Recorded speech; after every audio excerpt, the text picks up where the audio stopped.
बिस्मिल्लाहिर्रहमानिर्रहीम।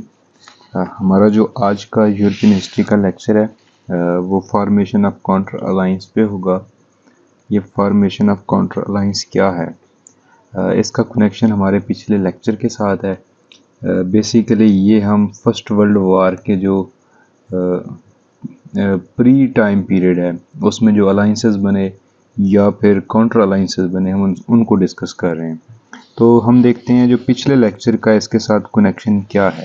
पिछले लेक्चर में हमने देखा कि बिस्मार्क ने जो अपनी पॉलिसी बनाई थी जर्मन पीपल के इंटरेस्ट के लिए और फ्रांस को आइसोलेट करने के लिए, वो क्या थी, उसके रिलेशंस, उसके एग्रीमेंट्स, उसके दूसरी अलाइंस सिस्टम क्या थे।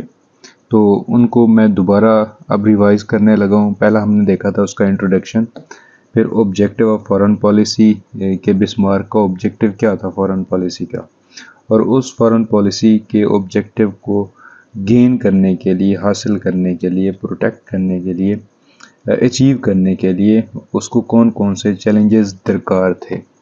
फिर हमने बिस्मार्क के अलाइंसेस की बात की थी कि उसके कौन कौन से अलाइंसेस थे। पहला हमने देखा था 3 एम्परर लीग था, ये ऑस्ट्रिया, रशिया और जर्मनी के दरमियान था। फिर डुअल अलाइंस था इसका ऑस्ट्रिया के साथ 1879 में। फिर ड्राई कैजर बॉन्ड था। उसके बाद रशिया इसमें आया था, ऑस्ट्रिया और जर्मनी के अलाइंस के अंदर रशिया दोबारा आया था। फिर ट्रिपल अलाइंस है, इटली की एंट्री होती है। फिर ब्रिटेन के हमने इनके साथ रिलेशंस देखे थे कि ब्रिटेन के जर्मनी के साथ क्या रिलेशन थे। एक अच्छे रिलेशन थे, चाहे कोई भी एग्रीमेंट नहीं थे लेकिन एक टर्म जो थी वो अच्छी थी। फिर हमने देखा कि बिस्मार्क का डिक्लाइन कब स्टार्ट होता है, बल्गेरियन क्राइसिस से स्टार्ट होता है। तो उससे होता हुआ जब हम फर्स्ट मेडिटेरेनियन एग्रीमेंट को देखते हैं तो वहाँ पे भी बिस्मार्क को हम काफ़ी कमज़ोर पाते हैं। फिर रिन्यूअल ऑफ ट्रिपल अलाइंस होता है 1887, तो वहाँ पे भी बिस्मार्क की डिप्लोमेसी को देखा जाता है। री इंश्योरेंस ट्रीटी को देखा जाता है। सेकंड मेडिटेरेनियन एग्रीमेंट होता है दिसंबर 1887 में। उसके बाद हम देखते हैं कि जो बिस्मार्क है वो रिज़ाइन कर जाते हैं 1888 में। तो इसकी जब हम एवेल्यूएशन देखते हैं तो हम कहते हैं कि बिस्मार्क जो है वो फर्स्ट वर्ल्ड वार का रिस्पॉन्सिबल भी हो सकता है, क्योंकि उसने ही यूरोप को असले की दौर में, कंपटीशन के दौर में, सीक्रेट अलाइंसेस की दौर में और वार का जो जुनून होता है उसकी तरफ धकेला था। तो ये था हमारा चैप्टर 9 का पार्ट फर्स्ट कि कैसे बिस्मार्क ने अलाइंसेस बनाए against its enemies and to dominate its position in Europe. तो अब जो अगला है कि वो जो बिस्मार्क ने अलाइंसेस बनाए थे उसके जो मुखालिफ स्टेट्स थे उन्होंने जो काउंटर अलाइंस बनाए थे वो कौन कौन से थे, ठीक है ना। और ये कि उनका आपस में क्या मुकाबला हुआ है, क्या सूरत हाल हुई, ये सारा देखते हैं। हम देखते हैं इंट्रोडक्शन में जो कैजर विलियम है सेकंड, ये कहाँ का है, जर्मनी का है। उसका जो एडवाइज़र है फ्रिट्ज वॉन होल्स्टीन है। इनको ईविल ऑफ जीनियस जर्मनी भी बोलते हैं। इनकी जो पॉलिसीज़ थी, इसका जो आउटकम था, जो नतीजा था वो ये था कि जो यूरोप है वो जो है वो डिवाइड हो गया और ये कि बुलाक सिस्टम क्रिएट हुए। एक को हम कह सकते हैं कि एक जर्मन बुलाक था और एक एंटी जर्मन बुलाक था। प्री वार अलाइंसेस देखते हैं। प्री वार अलाइंसेस देखें ज़रा। Britain remain out of continental system, Britain जो है कॉन्टिनेंटल सिस्टम से बिल्कुल ही आउट था। Bismarck made alliances to isolate France and pursue German interest. सिर्फ 2 ही ऑब्जेक्टिव थे बिस्मार्क के, एक जर्मन डोमिनेंसी के जो जर्मनी है वर्ल्ड पॉलिटिक्स में उसकी जो मास्टरी है वो कायम रहे, और दूसरा ये कि जो फ्रांस है इसको आइसोलेट किया जाए हर वक्त। After 1898 was impossible to have a friendship with Russia due to William second. William second जो थे उसके जो पॉलिटिक्स थी या उसका जो तरीक़ाकार था वो दूरअंदेश नहीं था, तो उसने रशिया से भी अपने रिलेशंस बिगाड़े। उसने दूसरी स्टेट्स के साथ, स्पेशली ब्रिटेन के साथ भी अपने रिलेशंस को डिटेरियोरेट किया। और ये कि वो समझता था कि वो सबसे समझदार है। उसने बिस्मार्क को भी इसी वजह से, इनका क्लैश ऑफ पर्सनैलिटीज़ था कि मैं बिस्मार्क के नीचे नहीं रह सकता, कि मैं किंग हो के एक चांसलर के नीचे कैसे रहूं, तो उसकी पॉलिसीज़ को कैसे अडॉप्ट करूं। तो ये जो क्लैश था इसकी वजह से ही बिस्मार्क साइड पे हुआ था और उसने भी गलतियां की। जब हम डुअल, इसके बाद हम देखते हैं कि पहला जो अग्रीमेंट होता है वो कौन सा होता है काउंटर करने के लिए बिस्मार्क के अलाइंसेस सिस्टम को। तो पहला बनता है dual alliance of France and Russia. 1893 में इनका डुअल अलायंस बनता है दोनों का। तो ये क्या होता है, बेसिकली दो रीजंस होती हैं इनके अलायंस बनाने की, जो हम आगे पढ़ते हैं। To counterweight triple alliance. Triple alliance क्या था, ऑस्ट्रिया, जर्मनी, इटली, इनका जो अलायंस था। यहाँ पे हम साथ साथ अगर देखते हैं तो ये देखते हैं इटली के रिलेशन ऑस्ट्रिया के साथ ख़राब थे, तो उन्होंने किस तरह रिलेशन बनाया था कि जो अग्रीमेंट हुआ था ट्रिपल अलायंस में, if Italy was attacked by France, Austria and Germany would go to her aid. If one of three powers was attacked by two or more powers, other would support it. अब इसकी जो third class है उसको देखें। If one of three made war upon others, other two members will be neutral. अगर Italy पे France attack करेगा तो ऑस्ट्रिया और जर्मनी दोनों अटैक करेंगे फ्रांस के ऊपर, इटली की हेल्प करेंगे। अगर इटली के ऊपर फ्रांस के अलावा कोई सी दो स्टेट्स अटैक करेंगी तब भी वो इटली को प्रोटेक्ट करेंगे। और हाँ, अगर इनमें से, इन अलाइंसेस से, ये ट्रिपल अलाइंस में से कोई स्टेट किसी और पे वार स्टार्ट करती है तो then other two will be neutral. तो ये अग्रीमेंट था ट्रिपल अलाइंस का। आगे हम देखते हैं कि इसके काउंटर में जो है डुअल अलाइंस हुआ। तो डुअल अलाइंस क्या है इसको ज़रा देखें कि ऑस्ट्रिया और जर्मनी, ऑस्ट्रिया और रशिया और फ्रांस एक दूसरे की हेल्प करेंगे। अच्छा, क्यों करेंगे, उसके पीछे क्या रीज़न थी, ये अग्रीमेंट क्यों होता है, ठीक है ना। इसको हम ज़रा देखते हैं। एक तो ये था increasing antagonism between Germany and Russia. Russia और जर्मनी के दरमियान एंटागोनिज्म स्टार्ट हो गया था। अच्छा, रिमूवल ऑफ बिस्मार्क। बिस्मार्क क्योंकि रशिया को अपने साथ मिला के रखता था, अब बिस्मार्क नहीं था तो जो किंग कैज़र विलियम सेकंड है वो इतना अच्छा लीडर नहीं था, अच्छा किंग नहीं साबित हुआ। Attitude of Kaiser to Britain. Britain के साथ भी उसका जो अग्रीमेंट था, जो रवैया था, बिहेव था, वो भी बड़ा हार्श किस्म का था, बड़ा ख़राब था। तो ये तीन चार चीज़ें हैं जिसकी वजह से फ्रांस और रशिया का आपस में अग्रीमेंट होता है, जिसको हम डुअल अलायंस बोलते हैं। क्या आगे एक देखते हैं। In any case of an attack on France और Russia by a third power they would support each other. ये अग्रीमेंट था, ये डुअल अलायंस का अलायंस जो था फ्रांस और रशिया का, उसके मुताबिक ये एक क्लास थी जो मेन थी कि फ्रांस या रशिया पे कोई भी स्टेट अटैक करेगी तो वो दोनों मिल के एक दूसरे को प्रोटेक्ट करेंगे, एक दूसरे को हेल्प आउट करेंगे। इसका रिजल्ट क्या था डुअल अलायंस का, इसको ज़रा डिस्कस करते हैं। Germany will face war on both eastern and western sides of the border. कि जो जर्मनी है वो अब ईस्ट साइड पे भी और वेस्ट साइड पे भी, दोनों साइड से जर्मनी को वार का सामना होगा अगर जर्मनी किसी एक के साथ वार में जाता है। अगर वो फ्रांस पे अटैक करेगा then Russia will attack on Germany and also France. अगर वो रशिया पे अटैक करेगा then France will attack on Germany, also Russia will attack on Germany. तो इस तरह की जो सूरत हाल थी ये बड़ी ही परेशान कौन थी जर्मनी के लिए। France moved out of isolation, Russia's position strengthen.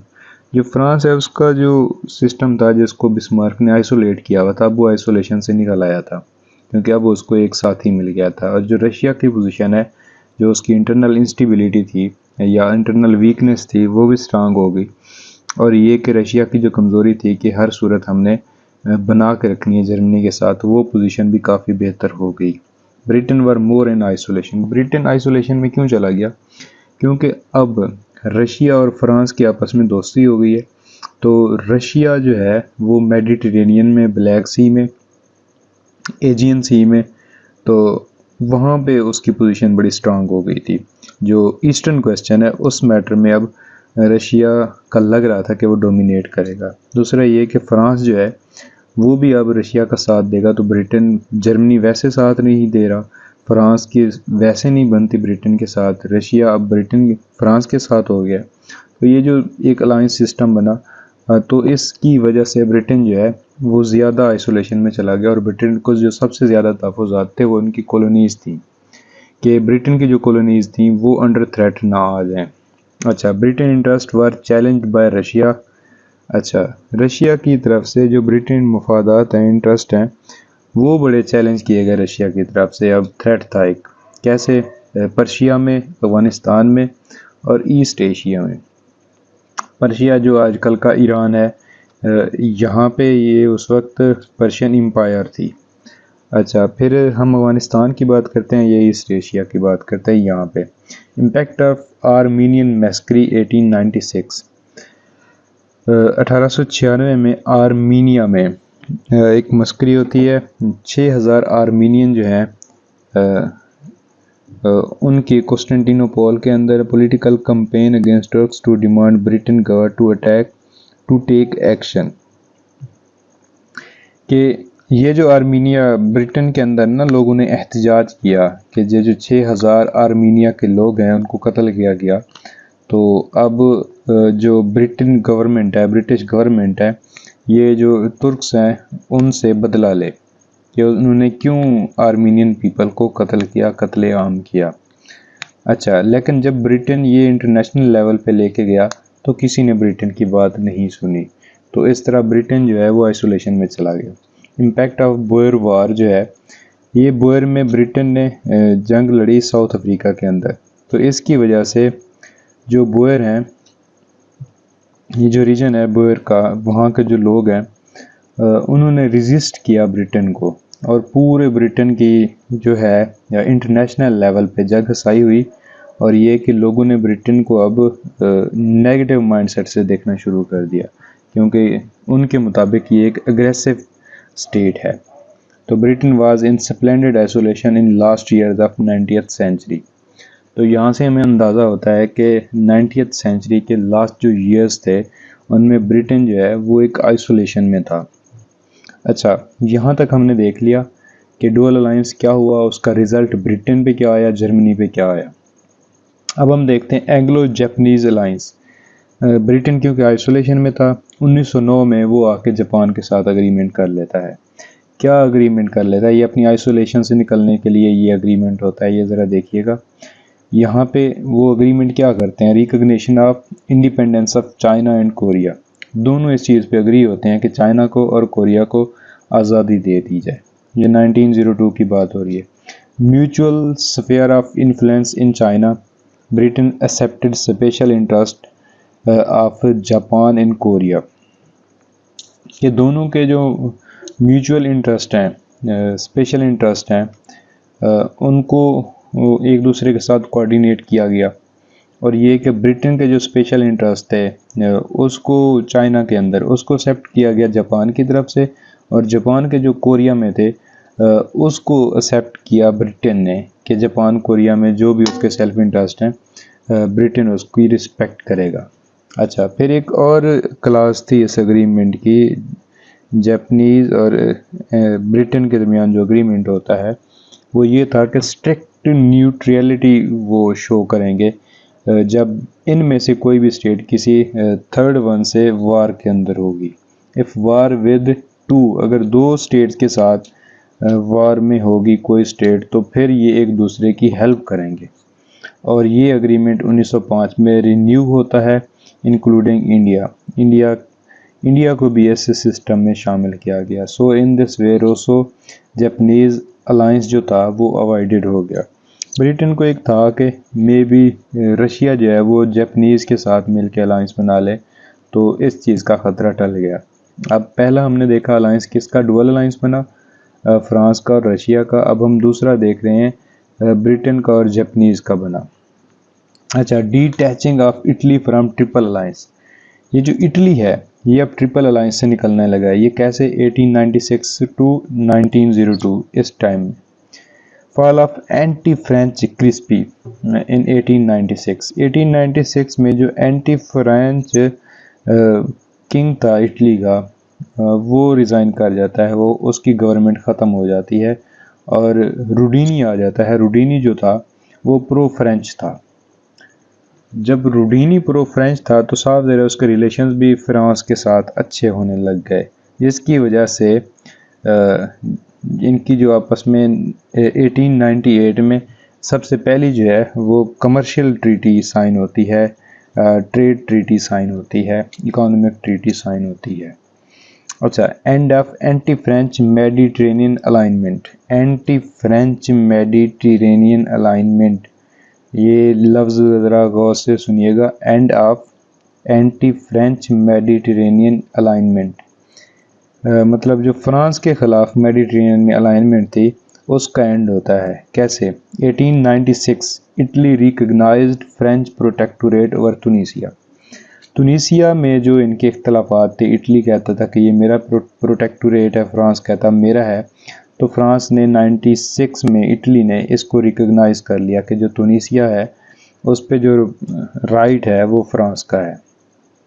In 1900 France recognized Italian interest in Libya and Italy recognised French interest in Morocco.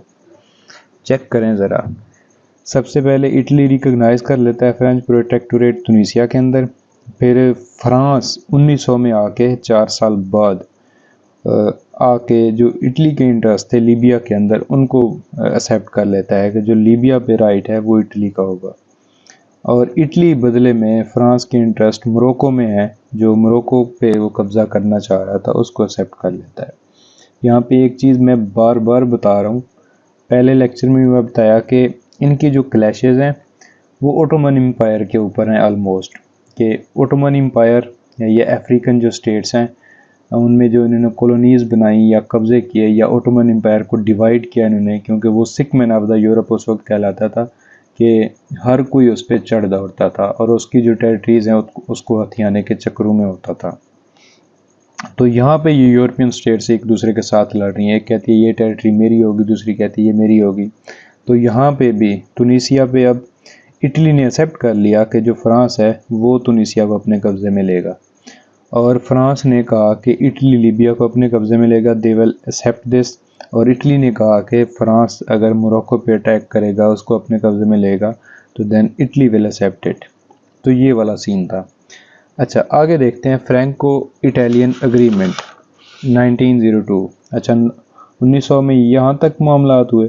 फिर आगे बढ़ते हैं 1902 में, after renewal of triple alliance. Triple alliance जब होता है 1902 में रिन्यू होता है, उसके दूसरे रोज़ इटली का फ्रांस के साथ एग्रीमेंट हो जाता है। क्या है?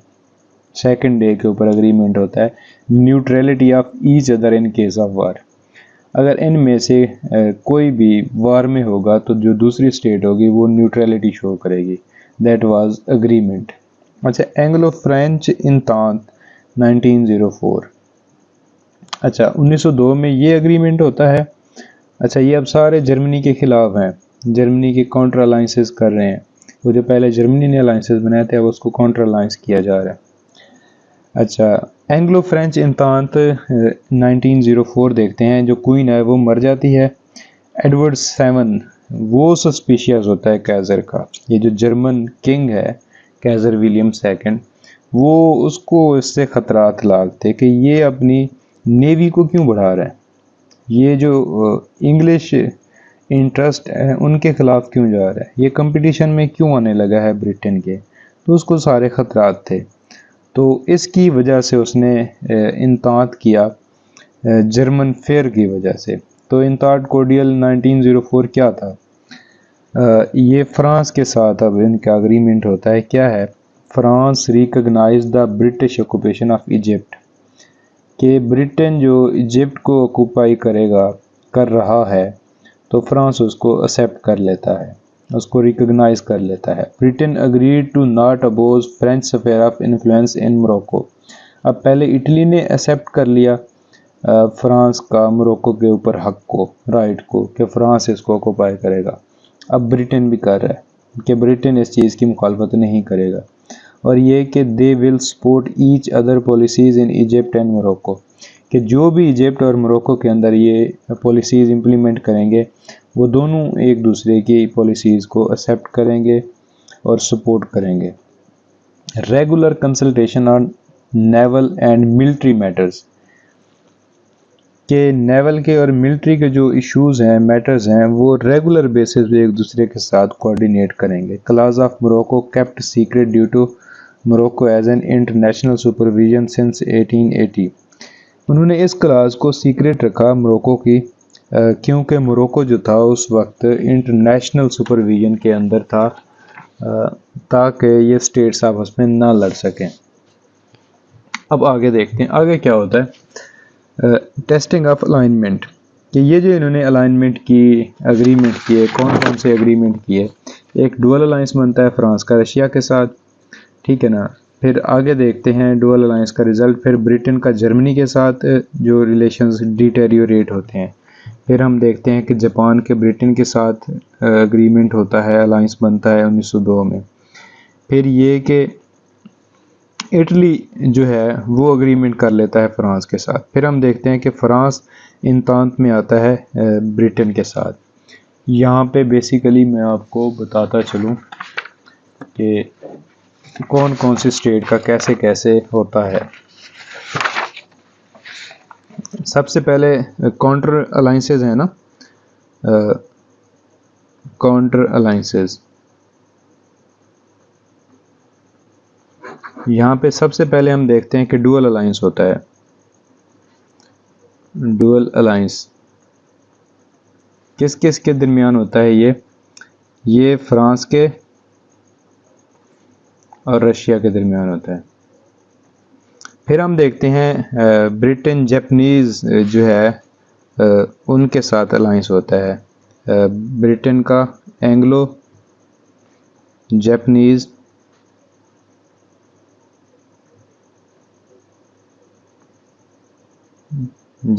अलायंस।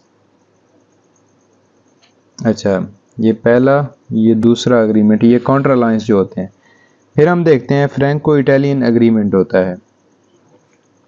फ्रांस का एग्रीमेंट होता है इटली के साथ, ठीक है ना, 1902। फिर हम देखते हैं चौथा जो है एंग्लो, ब्रिटेन का फ्रांस के साथ इंतांत होता है 1904। अब ये चार अलाइंसेस बनते हैं। डुअल अलायंस बनता है फ्रांस का रशिया के साथ। फिर हम देखते हैं उसके मुकाबले में ब्रिटेन का जापानीज़ के साथ। फिर हम देखते हैं कि फ्रांस का इटली के साथ होता है। फिर हम देखते हैं कि ब्रिटेन का फ्रांस के साथ भी हो जाता है। तो ये जो 3-4 एग्रीमेंट होते हैं ये काउंटर अलाइंसेस इनको हम बोलते हैं। और ये किसके होते हैं खिलाफ? जर्मनी के मोस्टली खिलाफ होते हैं। जर्मनी के जो अलाइंसेस सिस्टम थे उनको काउंटरवेट करने के लिए होते हैं। अब अगला हम देखते हैं testing of alignment. Russo Japanese war होती है 1904 से 1905 में। अब रशिया की और जापान की हो रही है। इस दौरान ब्रिटेन का एग्रीमेंट हुआ है किसके साथ? 1904 में उसके साथ। रशिया का जो एग्रीमेंट है वो डुअल अलायंस हमने देखा 1893 में। तो यहाँ पे हम देखते हैं कि क्या होता है over Manchuria and Korea. Russia की और जापान की वार होती है मंचूरिया और कोरिया के इशू पे। रशिया को शिकस्त होती है क्योंकि इंटरनेशनल सिचुएशन जो है वो बड़ी मुख्तलिफ है। ट्रीटी ऑफ पोर्ट्समाउथ जो है उसके ज़रिए रशिया अपनी शिकस्त एक्सेप्ट कर लेता है। अच्छा, लेकिन यहाँ पे हम देखते हैं कि ब्रिटेन और जो फ्रांस है इनका जो बॉन्ड है इनके साथ, ब्रिटेन का किसके साथ? जापान के साथ। और जो फ्रांस है उसका रशिया के साथ, उसमें कोई भी ब्रीकेज नहीं आती। अच्छा, फिर हम देखते हैं कि फर्स्ट मोरक्कन क्राइसिस 1905 टू 1906। ये जो मोरक्को था, अब हम देख रहे हैं कि फ्रांस कहता था कि इस पे मेरा हक है। तो अब उस पे एक इशू क्रिएट होता है, उसको ज़रा देखते हैं कि ये क्या था।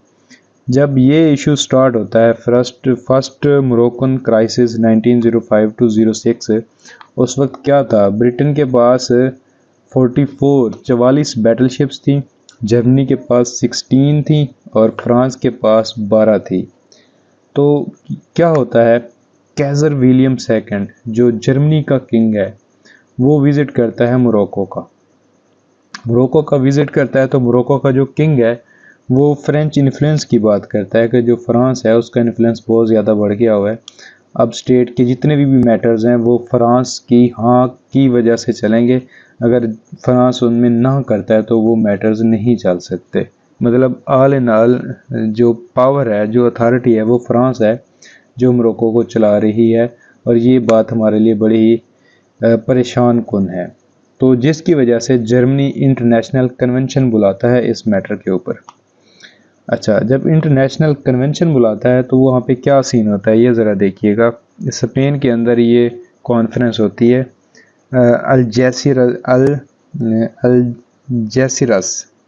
अल्जेसिरस 1906 में कन्वेंशन होती है स्पेन के अंदर।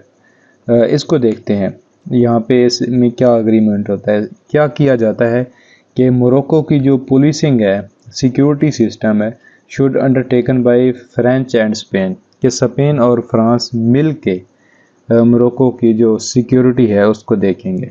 कस्टम और आर्म सप्लाई जो है वो फ्रांस देखेगा, कस्टम को भी और आर्म्स की सप्लाई को भी फ्रांस देखेगा। Only concession was equal control of Germany on state bank of Morocco with France, Britain and Spain.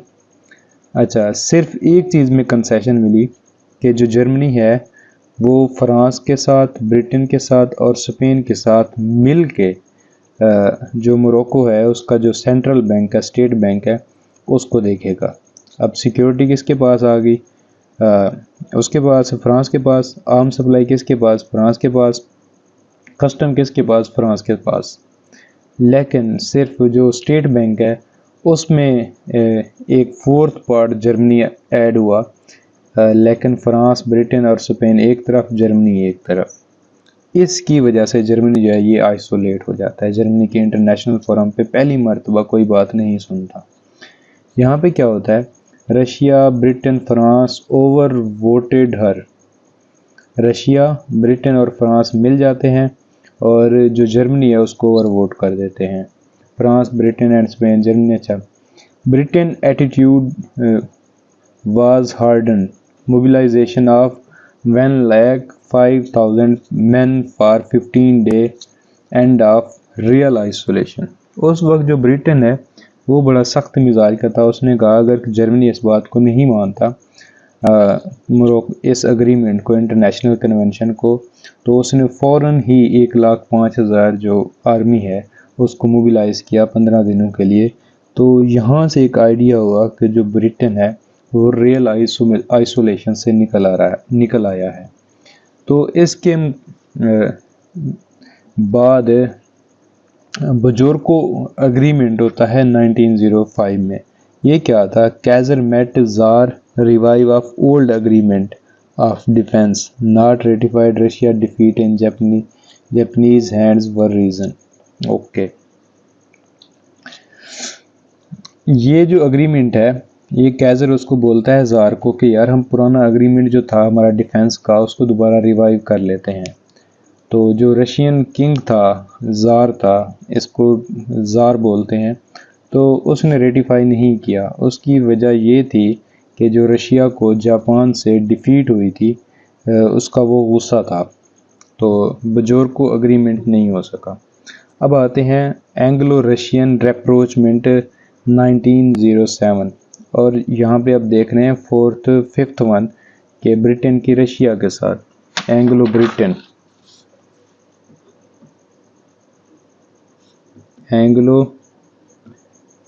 Britain रेप्रोचमेंट।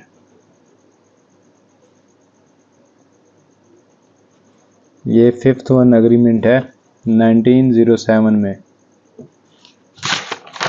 आगे देखते हैं ये क्या है। रशियन वीकनेस थी, इंटरनल इश्यूज थे, secret agreement with Japan, partition of Manchuria. अच्छा, इसके मोटिव क्या थे इस एग्रीमेंट के ब्रिटेन के साथ? जर्मन चैलेंज, कि जो रशिया था वो जर्मनी से खौफज़दा था कि जर्मनी उसको सपोर्ट नहीं करता, मुनाफ़कत करता है, और जर्मनी ऑस्ट्रिया और इटली को सपोर्ट करता है। तो रशिया ने गुस्से की वजह से, एक तो अंदर से कमज़ोर था, ब्रिटेन की मुखालफत नहीं कर सकता था, इंटरनल इश्यूज़ थे, ठीक है ना। तो जापान के साथ सीक्रेट एग्रीमेंट चाहता था कि जो मंचूरिया है इसकी पार्टीशन कर दी जाए। और दूसरा ये कि जर्मनी से उसको ख़तरात थे, जिसकी वजह से ब्रिटेन और रशिया एक दूसरे के करीब है। एंग्लो रशियन एग्रीमेंट होता है एक्नॉलेज्ड चाइनीज़ सोवरेनिटी, वो चाइना की जो सोवरेनिटी है उसको एक्सेप्ट कर लेते हैं। अफ़गानिस्तान जो है इसको एक्सेप्ट किया गया कि इस पे प्रोटेक्टोरेट जो है वो ब्रिटेन का होगा, और पर्शिया जो है इसको डिवाइड किया जाएगा, आधा पर्शिया ब्रिटेन को मिलेगा, आधा रशिया को मिलेगा। जो नॉर्थ है साइड वो रशिया की होगी, साउथ पर्शिया और मिडल ईस्ट जो है वो ब्रिटेन को मिलेगा। फॉर्मेशन ऑफ ट्रिपल एंटांत, क्योंकि क्योंकि फॉर्मेशन ऑफ ट्रिपल एंटांत क्यों कहा गया? क्योंकि फ्रांस और रशिया जो है इसके पहले से एग्रीमेंट थे, ठीक है ना, और फ्रांस और ब्रिटेन के भी एग्रीमेंट थे, ठीक है ना। अब ये तीनों मिल रहे हैं आपस में, फ्रांस, रशिया, ब्रिटेन।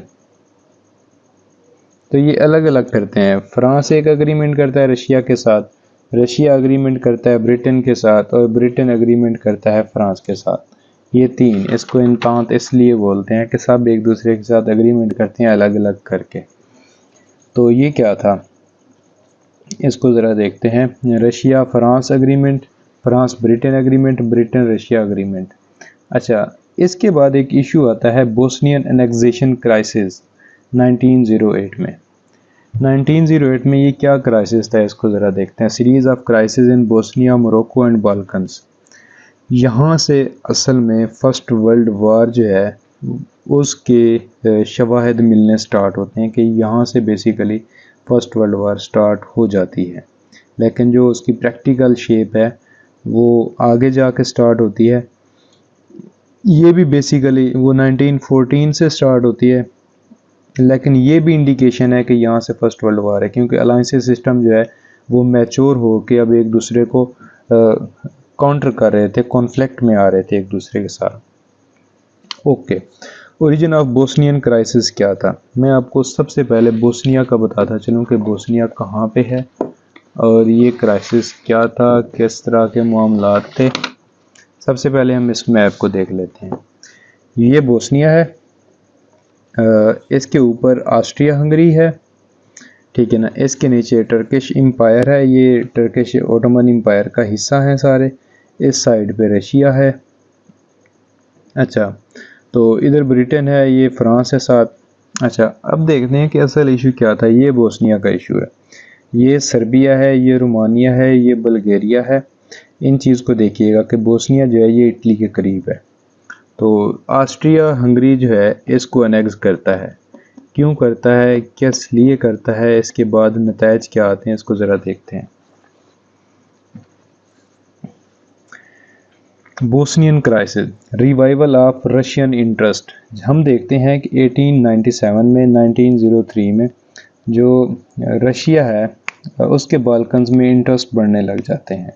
तो ऑस्ट्रिया इसके करीब हो कि ऑस्ट्रिया और रशिया इस चीज़ पे एग्रीमेंट करते हैं कि जो स्टेटस को है बाल्कन में उसको मेंटेन करेंगे।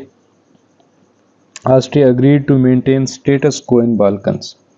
अच्छा, murder of Stambul, national leader of Bulgaria. Bulgaria का एक नेशनल लीडर है, उसको मर्डर किया जाता है। ये बल्गेरिया है इसका। आगे देखते हैं फिर क्या होता है। Russia came back to Balkans after defeat in East. जब इसकी जापान से लड़ाई होती है तो ईस्ट में ये हारता है जंग, तो ये दोबारा बाल्कन्स में आ टपकता है, क्योंकि ये बाल्कन्स से हार के क्रीमियन वार हम देखते हैं, फिर टर्किश इशू देखते हैं, रोसो टर्किश वार देखते हैं। तो वहाँ पे जब ये हारता है तो फिर ये ईस्ट की तरफ निकल जाता है, लेकिन जब वहाँ पे हारता है तो दोबारा बाल्कन में आ जाता है। अब एक इशू ये था, रिवाइवल ऑफ रशियन इंटरेस्ट। अच्छा, आगे हम देखते हैं साउथ स्लैव प्रॉब्लम। ये स्लैविक जो पीपल थे ये आपस में मिल के ये चाह रहे थे कि हमारी एक अलग स्टेट हो, और ये तीनों, ये जो बल्गेरिया है, सर्बिया है, तो ये सारी स्टेट्स मिल के, मोंटीनेग्रो है, ये सारी स्टेट्स मिल के अग्रीमेंट करना चाह रहे थे कि हमारी एक बिग स्टेट हो जिसमें सिर्फ स्लैव पीपल हों। यहाँ पे देखते हैं फॉरेन मिनिस्टर ऑफ ऑस्ट्रिया जो था वो क्या चाहता था, एन एक्सपेंशन, ठीक है ना, to Serbia was the target. Serbia पे वो अटैक करना चाहता था, सर्बिया जो है इसको एनेक्स करना चाहता था, ये ऑस्ट्रिया इसको, ठीक है ना। तो क्या होता है आगे उसका ज़रा रिज़ल्ट देखिएगा।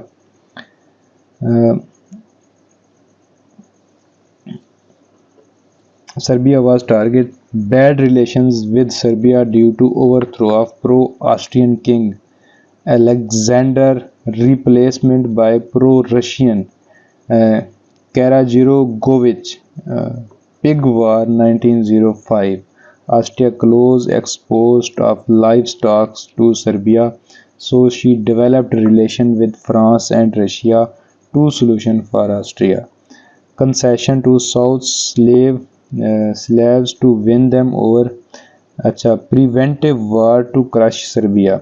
ओके, यहाँ पे देखते हैं, ये सर्बिया है, इसके इंटरेस्ट क्या है, ऑस्ट्रिया हंगरी के, वो इसको अनेक्स करना चाहता है, लेकिन ये अपने रिलेशन रशिया के साथ बना लेता है, ठीक है ना, कि अगर मुझ पे कोई अटैक होगा तो रशिया मेरा डिफेंस करेगा, और इसने इसके साथ रिलेशंस ख़राब किए हुए थे।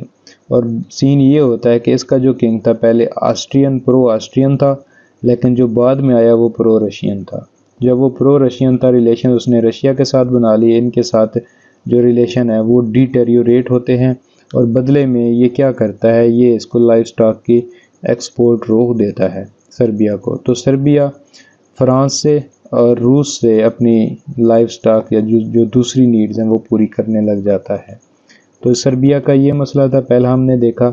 एक रीज़न ये थी कि जो रशिया है वो स्लैव जो इशू है वो ये है कि जो रशिया है वो दोबारा बाल्कन में आ गया है, वो इन इलाकों के साथ रिलेशंस बनाना चाह रहा है, और वो ओटोमन एम्पायर उसकी जो टेरिटरीज़ हैं उनको एनेक्स करना चाहता है अपने पर्सनल इंटरेस्ट के लिए, और ऑस्ट्रिया भी यही करना चाहता है। तो इनके यहाँ पे क्लैश ऑफ इंटरेस्ट आ जाता है।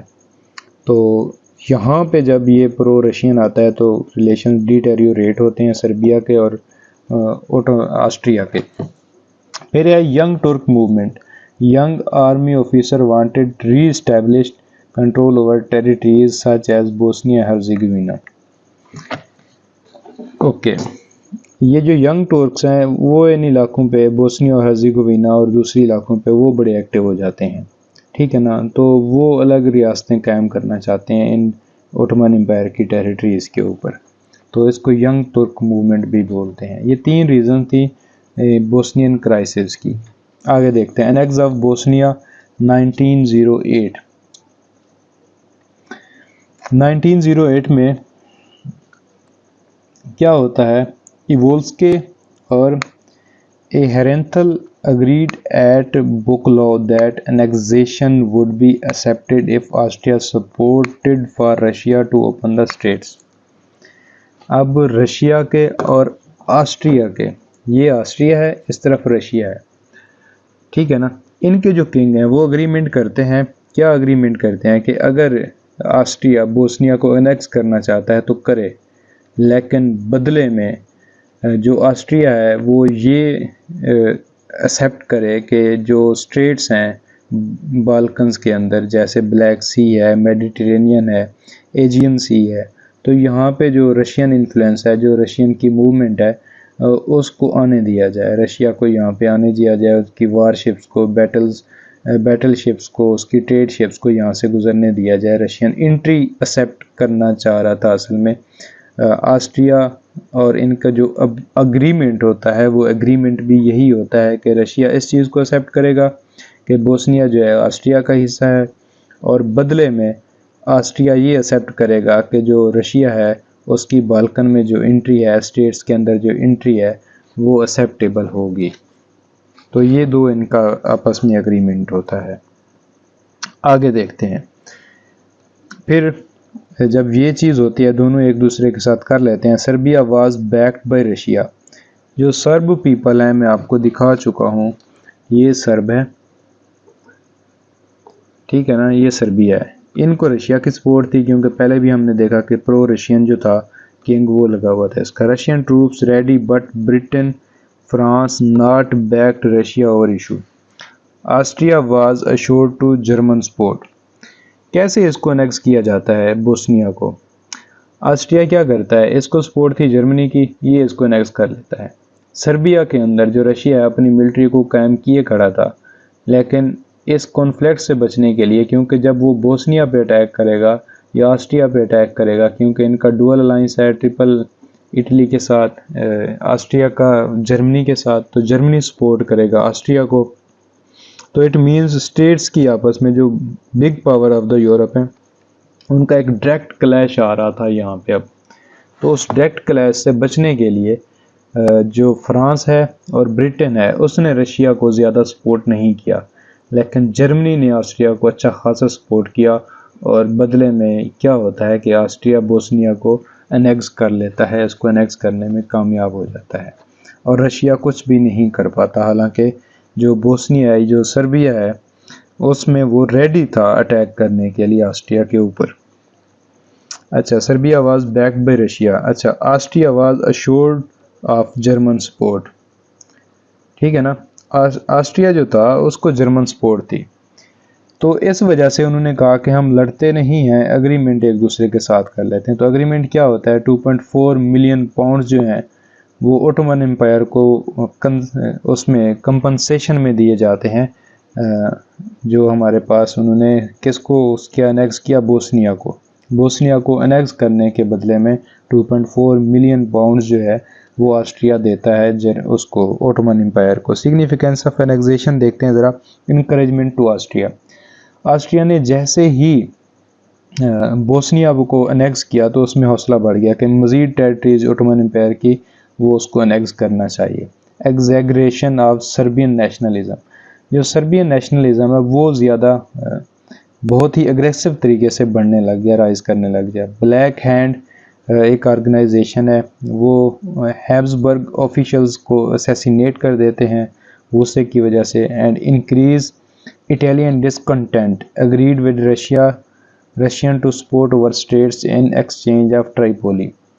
अच्छा, ऑस्ट्रिया फिर रशिया के साथ एग्रीमेंट करता है कि अगर उसने स्टेट्स में आना है, वो उसको एक्सेप्ट करेगा कि रशिया स्टेट्स में, बाल्कन स्टेट्स में आ सकता है, लेकिन बदले में ट्राइपोली पे जो प्रोटेक्टोरेट होगा, राइट होगा, वो किसका होगा, ऑस्ट्रिया वो होगा। कि आगे वाले टाइम पीरियड में ऑस्ट्रिया ट्राइपोली पे कब्ज़ा कर सकता है, उसको अनेक्स कर सकता है। ये था बोस्नियन क्राइसिस। फिर हम देखते हैं बोस्निया को अनेक्स किया ऑस्ट्रिया ने, ठीक है ना। जब ऑस्ट्रिया ने अनेक्स किया तो फिर क्लैशेस बढ़ गए रशिया के ऑस्ट्रिया के साथ, और क्योंकि इनके आपस में अलाइंसेस सिस्टम था, ऑस्ट्रिया को सपोर्ट कर रहा था जर्मनी, और रशिया को सपोर्ट कर रहा था फ्रांस, और कौन, ब्रिटेन। तो क्योंकि फ्रांस और ब्रिटेन ने रशिया को ज़्यादा सपोर्ट नहीं किया, तो वार को रोकने के लिए इंटरनेशनल कन्वेंशन बुलाई गई, जिसमें ये एग्रीमेंट होता है कि जो बोस्निया है उसको अनेक्स करने की सूरत में जो इंडेमनिटी है या कंपनसेशन है वो की जाए। तो 2.4 मिलियन पाउंड की कंपनसेशन की गई ओटोमन एम्पायर को। फिर इसका हमने सिग्निफिकेंस देखा कि किस तरह ये जो एनेक्सेशन है,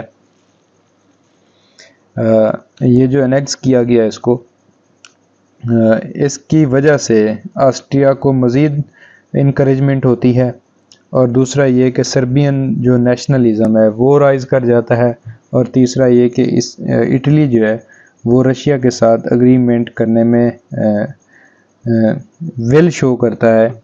क्या विल शो करता है कि अगर रशिया ने बाल्कन्स में आना है, स्टेट्स में आना है, तो इटली ऑस्ट्रिया इसको सपोर्ट करेगा, बदले में ट्राइपोली ऑस्ट्रिया को देगा, या उसको एक्सेप्ट करेगा रशिया ट्राइपोली के प्रोटेक्टोरेट पे। हम देखते हैं 1911 में सेकंड मोरक्कन क्राइसिस। ये क्या है, फ्रांस का जो प्रोटेक्टोरेट है इसको देखते हैं।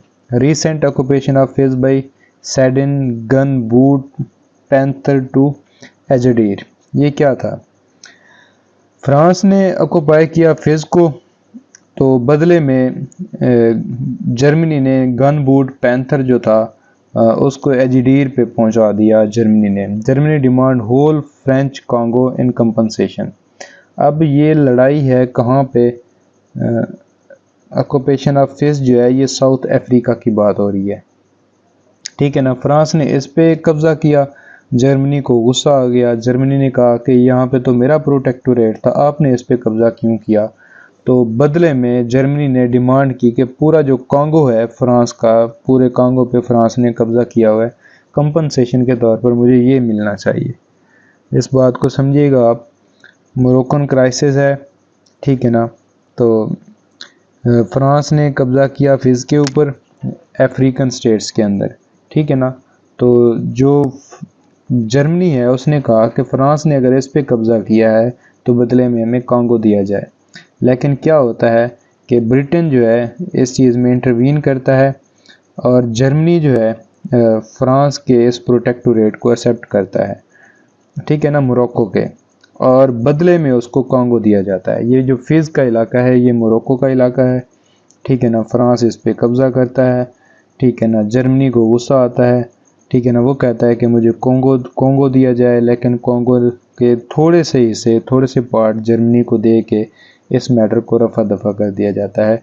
1912 में एंटी जर्मन फ्रेंच जो था पीएम बनता है और एंटी रशियन, ठीक है ना, रिप्लेस्ड एंटी रशियन, ठीक है। जर्मनी का जो पीएम जो फ्रांस का बनता है नेक्स्ट 1912 में, उसके ताल्लुकात जर्मनी से अच्छे नहीं हैं, ठीक है ना। तो वो इसकी वजह से जो जर्मनी और फ्रांस के रिलेशंस हैं मज़ीद बिगड़ जाते हैं। कंसिक्वेंसेस ऑफ 1911, इस जो मोरक्कन क्राइसिस है उसके क्या कंसिक्वेंसेस होते हैं? लीबियन वार होती है 1911 से 12 में। क्या होती है लीबिया के अंदर? इटली लीबिया को इन्वेड करना स्टार्ट करता है, इटली, ठीक है ना। इसका एक रिजल्ट ये होता है, क्योंकि पहला इकदाम लिया किसने? फ्रांस ने मोरक्को का इलाका जो था फिज उस पे कब्जा किया, उसको ऑक्युपाई किया। बदले में जो इटली है वो लीबिया पे अटैक करता है, उसको इन्वेड करता है। ट्रीटी ऑफ लुजियाना होती है 1912 में, जिसकी वजह से ऑस्ट्रिया और जर्मनी के इटली के साथ ताल्लुकात ख़राब हो जाते हैं। अच्छा, फिर एंग्लो फ्रेंच नेवल एग्रीमेंट होता है। ये क्या है? 1911 में इंग्लैंड और फ्रांस का, कि जो फ्रांस है वो मेडिटेरेनियन पे अपनी जो नेवी है उसको तैनात करेगा, उसका कंट्रोल संभालेगा, और जो ब्रिटेन है बाकी सब मैटर्स को ब्रिटेन देखेगा। अच्छा, फिर बाल्कन लीग वजूद में आती है। ये बाल्कन लीग क्या है? ये जो स्टेट्स हैं सारी, ये सर्बिया, बल्गेरिया, मोंटेनिग्रो, ठीक है ना, ये सारी मिलके, और ये ग्रीस, ये मिलके क्या बनाती हैं? बाल्कन लीग बनाती हैं। ये अपने नेशनलिज्म को प्रोटेक्ट करने के लिए। अच्छा, और ये कि ये डिमांड करती हैं जो मैसिडोनिया है उसको डिवाइड कर दिया जाए। सॉरी, अब ये नज़र आ रहा होगा। ये डिमांड करती हैं जो मैसिडोनिया है उसको डिवाइड कर दिया जाए। अब यहाँ पे देखते हैं फ्रांस का और रशिया का अलायंस बन जाता है against Austria for Serbian defence and Austrian support by Germany. Okay, scene ये होता है कि बदले में एक तो इटली लीबिया पे अटैक करता है, ठीक है ना। दूसरा क्या होता है कि ये सर्बिया, ये मोंटेनिग्रो, ठीक है ना, ये बल्गेरिया, ठीक है ना, ये ग्रीस, ये आपस में एग्रीमेंट करते हैं कि हम मिल के एक दूसरे को प्रोटेक्ट करेंगे। तो क्योंकि ऑस्ट्रिया सर्बिया को अनेक्स करना चाहता था तो इनके रिलेशंस ख़राब होते हैं, ठीक है ना। तो रशिया जो है, जो फ्रांस है, जो ब्रिटेन है, वो इस लीग को सपोर्ट करते हैं। ऑस्ट्रिया इसकी मुखालफत करता है, क्योंकि ऑस्ट्रिया को सपोर्ट कर रहा है जर्मनी। अब यहाँ पे देखना ये है कि जर्मनी और ऑस्ट्रिया एक तरफ हैं, ये लीग रशिया, फ्रांस और ब्रिटेन एक तरफ हैं। तो ये अब कॉन्फ्लिक्ट आ गया यहाँ पे। तो यहाँ तक था हमारा टॉपिक ये वाला, काउंटर अलाइंसेस वाला। आगे जब हम देखते हैं तो बाल्कन वार्स स्टार्ट होती हैं, जो basically start of first world war है। ठीक है ना। बाल्कन वार क्यों होती हैं? इसी वजह से होती हैं। यहाँ तक जो क्लैश आता है कि जर्मनी और ऑस्ट्रिया ये एक तरफ है, जर्मनी और ऑस्ट्रिया एक तरफ है, दूसरी तरफ बाल्कन लीग और रशिया, ब्रिटेन और फ्रांस एक तरफ है। तो ये आगे जाके फिर बाल्कन वार्स में तब्दील हो जाता है ये अलायंस सिस्टम और काउंटर अलायंस सिस्टम। तो उससे फिर फर्स्ट वर्ल्ड वार की शुरुआत होती है। हम इसको दोबारा रिवाइज करते हैं कि फॉर्मेशन ऑफ काउंटर अलायंस क्या होते हैं, कैसे होते हैं। जब हम देखते हैं कि बिस्मार्क जो है इतने अलायंसेस बनाया जा रहा है, किस वजह से बनाया जा रहा है? टू डोमिनेट जर्मन पीपल, के जो वर्ल्ड पॉलिटिक्स है, यूरोप की पॉलिटिक्स है, वो जर्मन सेंट्रिक होनी चाहिए, जर्मन पीपल के इंटरेस्ट के लिए होनी चाहिए। और दूसरा ये कि टू आइसोलेट फ्रांस को आइसोलेट करने के लिए। ठीक है ना। सबसे पहले डुअल अलायंस बनता है फ्रांस का रशिया के साथ, क्योंकि रशिया के इंटरनल मैटर्स ख़राब होते हैं, उसको पैसों की ज़रूरत होती है। तो वो जब पैसे डिमांड करता है, उधार डिमांड करता है, लोन डिमांड करता है जर्मनी से, तो जर्मनी उसको नहीं देता, जिसकी वजह से रशिया जो है फ्रांस उसको ऑफ़र करवाता है कि मैं आपको पैसा भी देता हूँ और आपको असला भी देता हूँ। तो फ्रांस ने रशिया के साथ एग्रीमेंट किया 1893 में। इसका नतीजा ये हुआ कि फ्रांस आइसोलेशन से निकल आया, और ये कि जर्मनी को दो साइडों से जंग का ख़तरा हुआ, और दूसरा ये कि जो ब्रिटेन है वो भी आइसोलेशन में चला गया। अच्छा, फिर ब्रिटेन और जर्मनी के रिलेशन आपस में ठीक नहीं रहे। फिर हमने देखा कि एंग्लो जापानीज़ अलायंस बनता है कि वो एक दूसरे को सपोर्ट करेंगे। फिर इटली जो है वो ट्रिपल अलायंस से निकल जाता है, ऐसे समझ लें। और क्या करता है इटली जो है वो फ्रांस के साथ एग्रीमेंट करता है। जब इटली फ्रांस के साथ एग्रीमेंट करता है, उसके बाद ब्रिटेन के भी फ्रांस के साथ अच्छे ताल्लुकात स्टार्ट हो जाते हैं। और ये एक अनहोनी बात थी कि ब्रिटेन और फ्रांस का एग्रीमेंट हो जाता है। यहाँ तक हम आते हैं, फिर हम देखते हैं रशिया की और जापान की वार होती है, लेकिन इसका इन अलाइंसेस पे कोई असर नहीं पड़ता। फिर फर्स्ट मोरक्कन क्राइसिस देखते हैं। फिर हमने देखा कि अल्जेसरस जो है यहाँ पे एक एग्रीमेंट होता है, जिसमें हम देखते हैं कि जर्मनी को आइसोलेशन का सामना करना पड़ता है। फिर हम देखते हैं कि ब्रिटेन की और रशिया का आपस में एग्रीमेंट होता है। फिर ये इनका जो ट्रिपल इंतात होता है, किस किस का? रशिया का, फ्रांस का ब्रिटेन का, और ब्रिटेन का रशिया का। फिर हम देखते हैं कि जो ऑस्ट्रिया है वो बोस्निया को अनेक्स कर लेता है 1908 में। ठीक है ना। फिर हमने बेसिस देखी कि ये क्यों बोस्नियन क्राइसिस स्टार्ट होता है। एक ये कि रशिया बाल्कन में आ जाता है, एक ये वजह है, एक ये कि जो स्लेविक पीपल हैं उनमें एक नेशनलिज्म जो है वो राइज करता है। तीसरा हम देखते हैं कि यंग तुर्क जो हैं वो अब रीइस्टेब्लिश करना चाहते हैं ओटोमन एम्पायर की जो रिट है वो उसको कहाँ पे, वो उस पे European territories of Ottoman empire में। फिर हम देखते हैं कि बोस्निया को 1908 में अनेक्स कर लिया जाता है, जिसको बाद में एक एग्रीमेंट के ज़रिए कंपनसेशन दी जाती है 2.4 मिलियन पाउंड्स की, किसको? ओटोमन एम्पायर को। इस एनेक्सेशन का हम नतीजा ये देखते हैं कि ऑस्ट्रिया को हौसला मिल जाता है, वो मज़ीद टेरिटरीज़ को अनेक्स करने के लिए आगे बढ़ जाता है। अच्छा, सर्बियन नेशनलिज्म इससे राइज करता है, क्योंकि एक थ्रेट बढ़ जाता है सर्ब्स पीपल को कि ऑस्ट्रिया हमें भी अनेक्स करेगा। और दूसरा ये कि इटली जो है वो भी अब आगे बढ़ना स्टार्ट हो जाता है। इटली अब किसके साथ एग्रीमेंट करना शुरू हो जाता है? रशिया के साथ। ये रशिया अगर बाल्कन स्टेट्स में आता है तो बदले में ट्रिपोली जो है वो इटली को मिलेगा। सेकंड मोरक्कन क्राइसिस देखते हैं हम। जो फ्रांस है वो आखिरकार मोरक्को पे कब्ज़ा करने लग जाता है, उसका जो फिज का इलाका है उस पर अटैक करता है, उसको अनेक्स कर लेता है, जिसकी वजह से जर्मनी को गुस्सा आता है। जर्मनी वार की तरफ चला जाता है फ्रांस के साथ। तो बदले में क्या कहता है कि मुझे फ्रेंच जो कॉन्गो है वो दिया जाए अफ्रीका के अंदर, लेकिन ब्रिटेन इसमें इंटरवीन करता है और इनका एग्रीमेंट हो जाता है। तो कांगो के कुछ इलाके जर्मनी को दे के एक्सेप्ट करवा लिया जाता है मोरक्को को।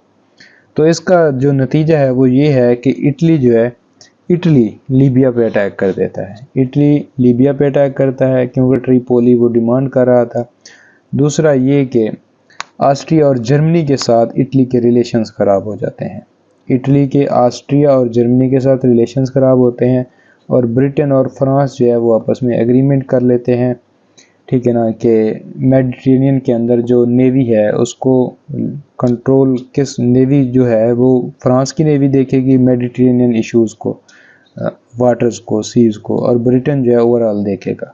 फिर बाल्कन लीग वजूद में आती है जिसके साथ हम देखते हैं कि सर्बिया, बुल्गारिया, ग्रीस और मोंटेनिग्रो ये स्टेट्स मिल के बनाती हैं बाल्कन लीग, जो कि एक्सेप्टेबल नहीं है फ्रांस को, एक्सेप्टेबल नहीं है ऑस्ट्रिया को, और इसकी वजह से एक अलायंस बनता है और एक काउंटर अलायंस बनता है। जर्मनी और ऑस्ट्रिया एक तरफ आ जाते हैं, बाल्कन लीग, रशिया, ब्रिटेन और फ्रांस एक तरफ आ जाते हैं। तो यहाँ पे हमारा टॉपिक एंड होता है। तो इंशाअल्लाह आपसे मिलते हैं नेक्स्ट टॉपिक में बाल्कन्स वार के साथ। हम इंशाअल्लाह इसको अच्छे तरीके से डिस्कस करेंगे। तो तब तक के लिए अल्लाह हाफ़िज़, अपना ख्याल रखिएगा।